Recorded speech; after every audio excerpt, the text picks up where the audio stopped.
আসসালামু আলাইকুম ওয়া রাহমাতুল্লাহ। আলহামদুলিল্লাহি রাব্বিল আলামিন ওয়াসসালাতু ওয়াসসালামু আলা সাইয়্যিদিল মুরসালিন ওয়া আলা আলিহি ওয়া আসহাবিহি আজমাইন। সুপ্রিয় শিক্ষার্থী বন্ধুরা, যেখান থেকে আমাদের এই পাঠ দেখছেন বা পরবর্তীতে দেখবেন, সবাইকে মোবারকবাদ জানিয়ে আজ পাঠ উপস্থাপন করছি। আমি মোহাম্মদ শফিকুল ইসলাম, সহকারী শিক্ষক, দুর্গাপুর উচ্চ বিদ্যালয় কলেজ, গুরুদাসপুর, নাটোর।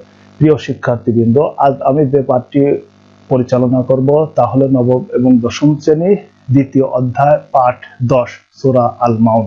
প্রিয় শিক্ষার্থীবৃন্দ, আজকে পাঠ শিরোনাম সূরা মাউন। সূরা মাউন এর পরিচয়, সূরা মাউনের অনুবাদ, ব্যাখ্যা এবং শিক্ষা তোমরা এই পাঠ থেকে জানতে পারবে ইনশাআল্লাহ। প্রথমে আমি সূরা মাউন থেকে মাউনের পরিচয় বলছি। সূরা মাউন পবিত্র কোরআনে কারিমা 107তম সূরা, এর আয়াত সংখ্যা হলো 7টি। এটি মক্কা সূরাগুলির মধ্যে একটি। সূরার শেষ শব্দ মাউন থেকে এই সূরাটির নামকরণ করা হয়েছে। প্রিয় শিক্ষার্থী বন্ধুরা, এখন আমরা এই সূরাটির সরল অনুবাদ জানব। বিসমিল্লাহির রহমানির রহিম। পরম দয়ালু মহান আল্লাহ তাআলার নামে। আরাআইতাল্লাযী ইউকাযযিবু বিদ্দীন, আপনি কি তাকে দেখেছেন যে বিচার দিবসকে অস্বীকার করে? ফাযালিকাল্লাযী ইয়াদউল ইয়াতীম, সে তো ওই ব্যক্তি যে ইতিমকে দৃঢ়ভাবে তাড়িয়ে দেয়।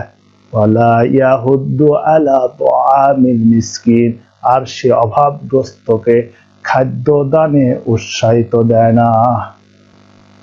ফাওয়াইলুল লিল মুসাল্লিন, সুতরাং দুর্ভোগ সেই সালাত আদায়কারীদের।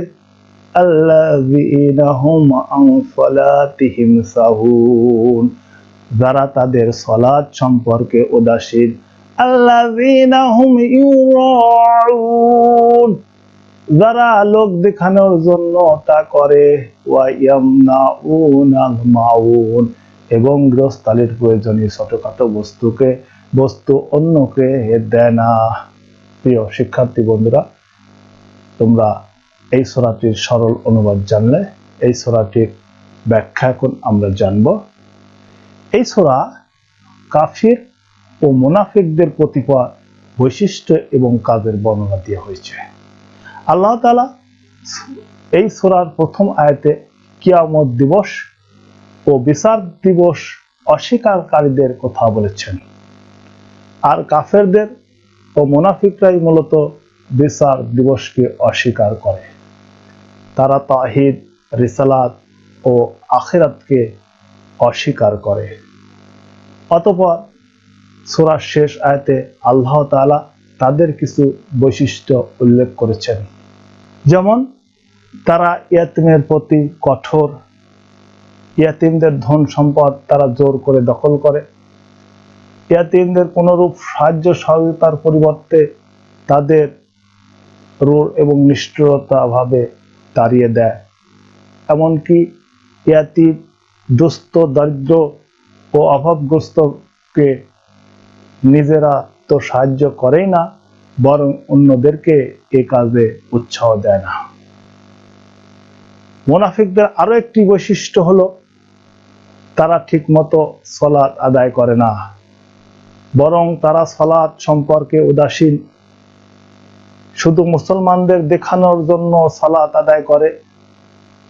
সালাতের গুরুত্ব ফজিলত সম্পর্কে তারা কোনো খবর রাখে না। অথচ সালাত অবহেলার জন্য দুনিয়া ও আখিরাতে তাদের জন্য রয়েছে মহা ধ্বংস। প্রিয় শিক্ষার্থী বন্ধুরা, এই সূরা থেকে যা শিখলে তা হলো বিচার দিবসকে অস্বীকার করা খুবই জঘন্য পাপ। এটি কাফের মুনাফিকদের কাজ। ইয়াতীম ও দুস্থদের তাড়িয়ে দেওয়া নয়, বরং তাদের যথাসম্ভব সাহায্য সহযোগিতা করতে হবে।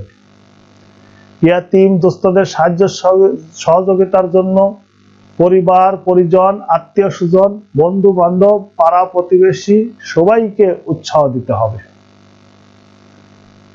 কোনো ক্রমেই সালাতের অবহেলা করা যাবে না।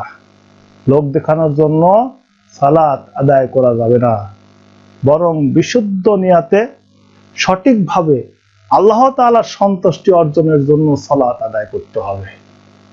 সালাতে উদাসীন ব্যক্তিদের জন্য রয়েছে মহাধ্বংস। প্রিয় শিক্ষার্থী বন্ধুরা, তোমাদের বাড়ির কাজ হলো সূরা মাউন তোমরা মুখস্থ করবে। সূরা মাউনের ব্যাখ্যা এবং শিক্ষা তোমরা বাসায় খাতা লিখবে। আজ এই পর্যন্ত। সবার সুস্বাস্থ্য এবং দীর্ঘায়ু কামনা করে এখানেই পাঠ সমাপ্তি ঘোষণা করছি। আল্লাহ হাফেজ।